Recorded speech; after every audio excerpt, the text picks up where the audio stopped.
I'm here today with athletic trainer Emily DIetz to talk about concussions. So, what is a concussion and what are signs of it? So a concussion is a traumatic brain injury that is caused by either a blow to the head, the body, or the body landing and causing the brain to move, and is characterized by neurological, psychological, and physical symptoms.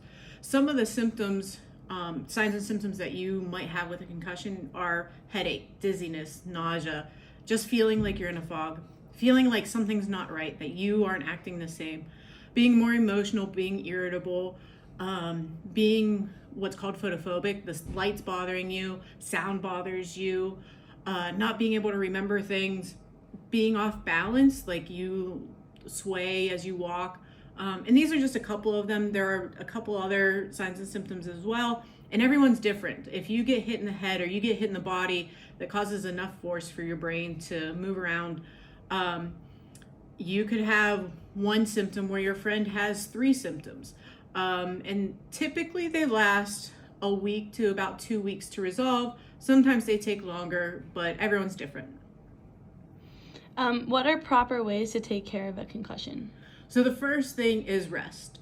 The first 24 hours, we like to have our patients on complete physical and cognitive rest. That means they're not playing sports, they're not working out, and they're not studying, they're not going to class.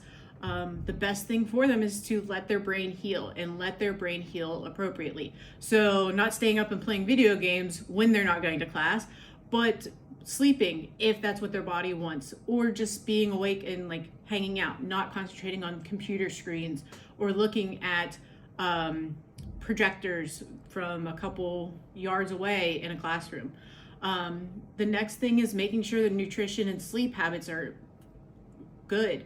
Even though you might not feel like you want to eat, the best thing for your brain is nutrition, to fuel it, to make it do what it's supposed to. But also sleeping the appropriate amount is a way for your body to heal and to allow your concussion to resolve appropriately.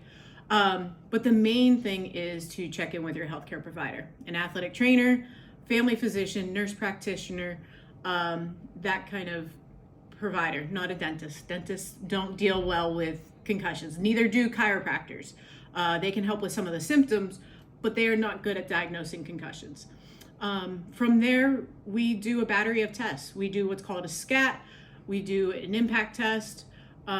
We see how your balance is. We see what is going on with your eyes. And we determine the best care for you, the best route of care for you. So after the first 24 hours, we'll probably start actually doing some rehab. We can do eye rehab. We can do cognitive rehab.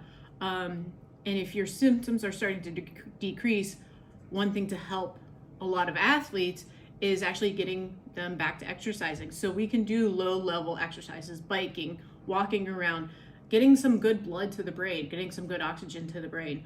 But the most important thing is allowing your body and your brain to heal completely before going back and starting to participate again. When we have athletes that come in with a concussion, we will run them through all those tests.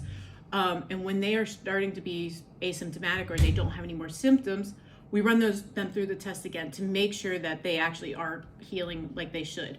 And when they're healed, we slowly re-enter them into athletics. We have them do about a 7-day process where they do a little bit of exercise one day. The next day, as long as they don't have any symptoms again, they increase it to about 30 minutes until they can go back to their complete sport.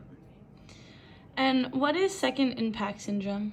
Second impact syndrome is rare, but unfortunately can be fatal or very, very harmful to a person.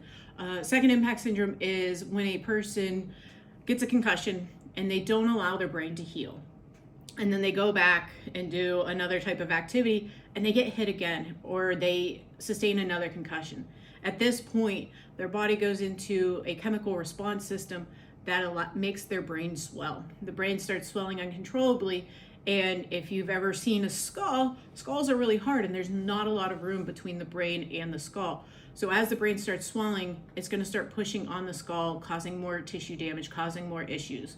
And so the only option most of the time is to have a craniotomy. And if it's not taken care of quickly, can lead to life-altering situations, including death. The very least is brain damage. So lastly, is there any advice that you would like to give to athletes on why not to hide your concussions and what to do even if they think they don't have a concussion and their head just hurts? Is there any advice you'd like to give them? Come talk to us. We want you to be playing out there as much as you do, but we also want to keep you safe. If it's just a headache because you have sinus pressure, we can determine that.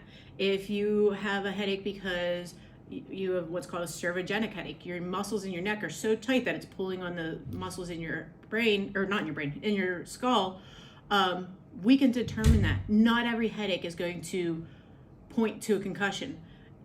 But then again, we want to make sure that we are not missing anything.